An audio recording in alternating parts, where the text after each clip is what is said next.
우리 14절 보니까 바리새인들은 돈을 좋아하는 자들이라 그랬습니다. 돈 좋아한다라는 말을 좀 유념해야 하는데요. 돈을 사랑한다, 엄청나게 사랑한다, 그런 의미입니다. 어느 정도 인생은 돈을 의지하게 되어 있습니다. 돈을 좋아한다라는 표현에 걸맞지요. 편리하잖아요. 그리고 제법 유용합니다. 필요하지요. 그런데 그것이 가장 우선되는 가치는 아닌 것이지요.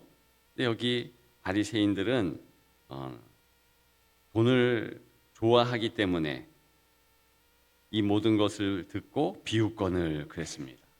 그러니까 예수님마저도 비웃을 수 있게 만드는 요인으로서의 돈.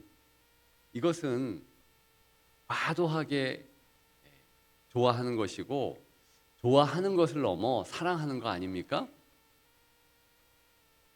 그건 분명합니다. 그래서 NLT라는 영어 성경에는요, 요 돈을 좋아한다, 요것을요 아주 잘 표현했는데 dearly loved 이렇게 했어요. 그러니까 엄청나게 사랑했다, 그런 의미입니다. 마르다에게 예수님이 마르다야 마르다야 이렇게 불렀다 했습니다. 그때 영어 표현은 my dear 이렇게 하잖아요. 그리고 탕자의 비유에 보게 되면 큰 아들에게 타이르면서 너는 이런 표현을 합니다. 그때도 사랑한다는 표현으로 영어 성경에는 dear, my son 뭐 이렇게 표현을 합니다. 그러니까 dear라는 단어는요 아주 사랑한다는 표현이 그 자체에 들어있는데 dearly loved래요. 그러니까 얼만큼 사랑하는 겁니다. 우리가 그것을 꼭 기억해야 되는데요. 디모데후서 3장 2절에는 사람들이 자기를 사랑하며 돈을 사랑하며 그런 표현을 해요. 자기를 사랑한다. 근데 돈을 그 정도 사랑합니다. 가장 우선되는 가치로 여긴다는 뜻이지요. 디모데전서 6장 10절에는 돈을 사랑함이 일만 악의 뿌리가 되나니 이것을 탐하는 자들은 미혹을 받아 믿음에서 떠나 많은 근심으로써 자기를 찔렀도다 그랬습니다. 그러니까 돈이 믿음에서 떠나게 하는 요인이 된다는 겁니다. 돈 때문에 예수를 못 믿는다? 이게 가능해요. 실제로 전에 교회에 있을 때 새가족들이 참 많았는데 이 새가족들을 보게 되면 처음에 무척 열심을 냅니다. 그런데 이렇게 다니다 보니 교회 다닐 때도 돈이 필요한 것이 발견되게 되거든요. 돈 좀 벌고 다시 또 교회에 오겠습니다. 이런 말을 하는 분들이 없지 않습니다. 꽤 돼요. 실제로. 그런데 그 정도는 아니지만 우리 마음 가운데서도 돈에 대한 중요도가 어느 때에는 어느 시기에는 주일 성수하는 것보다 예수님을 따르는 것보다 그게 더 가치 있게 여기게 되어 있습니다. 즉, 그 돈이요 자신이 이제 하나님처럼 되도록 만듭니다. 그러니까 그렇게 착각을 해요. 절대 그런 거 아닌데 그런 식으로 자기 자신을 가치 있게 중요하게 여기게 하고 심지어는 하나님처럼 본인이 하나님 정도의 영향력이 있다. 그런 생각을 하게 됩니다. 하나님 급으로 높여줘요. 이게 참 힘든 겁니다. 바리새인들이 제법 신앙생활 잘하는 사람들이잖아요. 그런데 이들이 편리하게 여겼던 그 돈이요, 이제 자기들 스스로가 하나님만큼 높아지도록 그렇게 만드는 것을 몰라요. 모르는데 그렇게 되었어요. 그러니까 14절에 나오지 않습니까? 예수님을 비웃어요. 그 얘기는 하나님을 비운다고 그러잖아요. 이들이요, 얼마나 자기 스스로를 대단하게 여기냐면 두 가지로 나타납니다. 첫째는 율법이죠. 율법의 기준이 자기들이라고 생각해요. 그래서 율법 문제를 16절에 이야기하는 것이죠. 율법과 선지자는 요한의 때까지요. 그 후부터는 하나님 나라의 복음이 전파되어 사람마다 그리로 침입하느니라.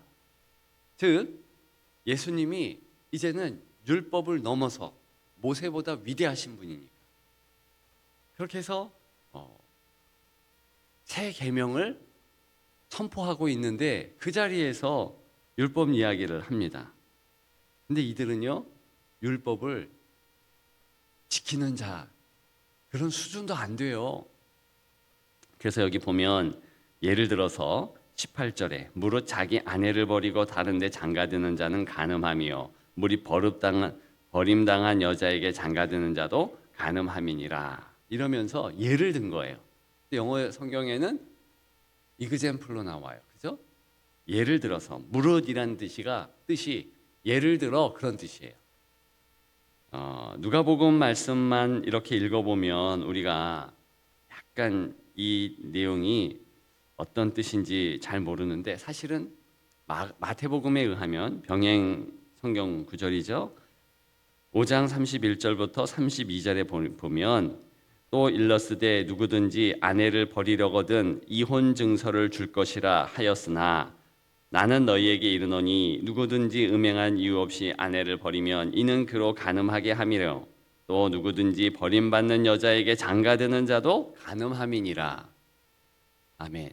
자, 무슨 얘기냐 하면 이 바리새인 서기관들이요, 어떤 신앙의 해석을 했냐면 율법을 해석하는 거예요. 자기들이. 자, 이혼 증서 써주면 이혼해도 된다 이렇게 얘기해요. 그랬더니 예수님 당시에도 이 유대인 남자들이요, 이혼 증서만 공식적으로 받잖아요. 그 돈으로 막 사는 거거든요. 그렇게 해가지고 막 이혼을 해요.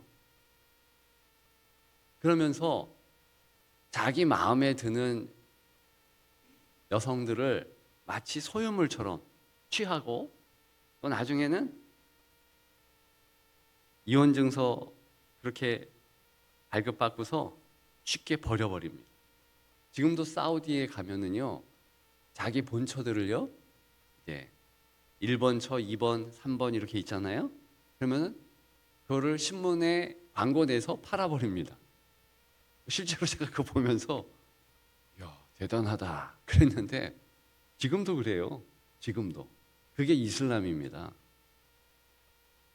여하간에 중동의 문화가 지금 이 하나님의 백성인 이스라엘 사람들에게도 없지 않아요. 율법의 정신은 무엇입니까?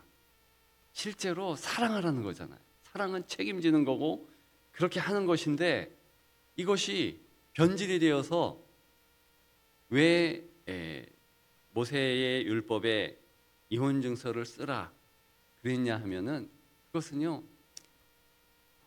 어쩔 수 없이 이혼해야만 하는 상황이 있잖아요. 그때 이런 어쩔 수 없는 상황에 조차라도 반드시 약속과 약조에 의해서 그렇게 절차를 거쳐서 이혼해야 된다라는 것으로 이혼 증서를 쓰라고 한 거예요. 안식일도 마찬가지잖아요. 안식일을 지키는데 이렇게 지켜라 하는 것은 안식일 정신이 훼손되지 않기 위해서 그렇게 하라는 것입니다. 그런데 이 바리새인들이요 얼마나 자기들이 교만해졌냐면 하나님급으로 자기들을 높인 거예요. 자기들이 기준점이어서 이혼 증서 쓰면 돼 끝. 이제는 그렇게 결혼의 정신마저도 율법의 정신마저도 훼손이 되는 거죠. 그러니까 이게 얼마나 가당치 않은 내용입니까? 그렇게 해서 아예 율법의 기준이 자기들 돼. 자, 두 번째는요. 지옥에 갔는데도 자기들 마음대로 한다고 생각해요. 이건 되게 우스운 상황이죠. 자, 부자가 이제 부자에 대한 예를 또 들고 있습니다. 19절부터 31절까지 나오죠. 이때 한 부자가 있어 자색 옷과 고운 베옷을 입고 그랬잖아요. 이 자색 옷, 고운 베옷 다 귀한 부자의 옷인데요. 특별히 자색 옷 그랬습니다. 이거는 상위 1%를 얘기하는 겁니다. 이 자색 옷은요, 저 루디아 지방의 두아디리아 같은 특별한 곳에서만 나요. 이 자색 옷이라는 것은요, 산호에서 채취하는 이 물감입니다. 얼마나 귀한데요. 제가 최근에 그렇구나라고 깨달은 게 있는데요. 대화 가운데 조개나 이런 것에도 피가 있다는 것을 들었습니다. 피가 있대요. 그래서 왜 이게 중요하냐면 저는 이게 자색 옷이 왜 산호에 있을까 뭐 이런 생각을 했는데 그잖아요. 조개류에 붉은 빛깔 피가 있다는 거예요. 어쨌든 그것을요 가공해가지고 빼내는 것을 누가 좋아했냐면 로마의 귀족들이 왕가의 사람들이 좋아했습니다. 그래서 특별한 사람들만 그 색을 입을 수 있는 거예요. 왕의 상징이고요. 아주 높은 귀족을 상징하는데 유대인들이 그 옷을 취한다? 이것은요 헤롯 왕가만 가능해요. 그리고 빌라도 같은 총독 이런 사람도 아주 큰 잔치 있을 때 입는 옷이. 그러니까 대단한 거 아닙니까? 재벌 중에 최고 재벌을 의미하는 거예요. 그러니까 머스크 같은 사람이겠죠. 이런 사람의 돈은요 제법 목에 기부스하게 만듭니다. 실제로 재벌들 만나보세요. 저는 준재벌까지는 만나봤는데 그 정도 돈 있는 사람은요 호의병이 다릅니다. 뭐 그냥 대저택이 아니고요 엄청나요. 엄청나.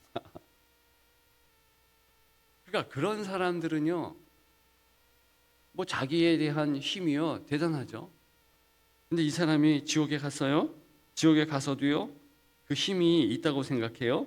그러면서 아브라함이여 나를 긍휼히 여기사 나사로 보내서 그 손가락 끝에 물을 찍어 내 혀를 서늘하게 하소서. 이 명령하는 거예요. 사실은 아브라함에게 지옥 갔는데 지가 무슨 지옥의 땔감 정도 수준인데 주인 노릇하고 있잖아요. 나사로는 누굽니까? 그 옛날 현세 때에 자기 집 앞에 구걸하던 거린이에요. 나사로라는 이름 자체가요 하나님이 도와주신다 이런 뜻이거든요. 근데 현실적으로는 하나님이 도와주지 않는 것 같은데 하나님을 믿는 자녀란 말이죠. 근데 그걸 홀대했어요. 당연한 문화죠. 하나님만큼 높아졌는데 한가 거지를 홀대하는 건 당연하죠. 그런데 나사로는 천국 가고 이 부자는 지옥 갔어요. 이 부자의 이름도 나오지 않습니다. 하찮은 존재라는 거예요. 그런데 자기는 대단하게 여겨요. 말씀을 맺고자 합니다. 여러분 여기 꼭 돈이 있어서 이렇게 생각하는 것이 아닙니다. 자기에게 주어진 어떤 교만의 이유가 있어요. 어떤 사람은 혈통이에요. 혈통. 가문입니다. 김영석 교수의 백세 교수 있잖아요. 책을 보니까 자기 자녀들 시집장가 보낼 때 가문 좋은 집안에 보내지 않는다 각오했대요. 그래서 넷째 딸이 시집 가는 데 있어서 가난한 가문에 갔대요. 보잘것없는 자기 생각에. 근데 굉장히 긍정적이고 그렇대요. 처음에는 10년, 20년까지 자기 자녀 중에서 제일 못 살았대요. 나중에는요 제일 잘 살더래요. 화목하고 가문, 뼈대 있는 가문이라고 하는 데에 보내지 마세요. 목사 자녀라고 해가지고 좋은 가문이다 보내지 마세요. 왜 그러냐 하면 그거 자랑하는 집안은요 힘들다는 거예요.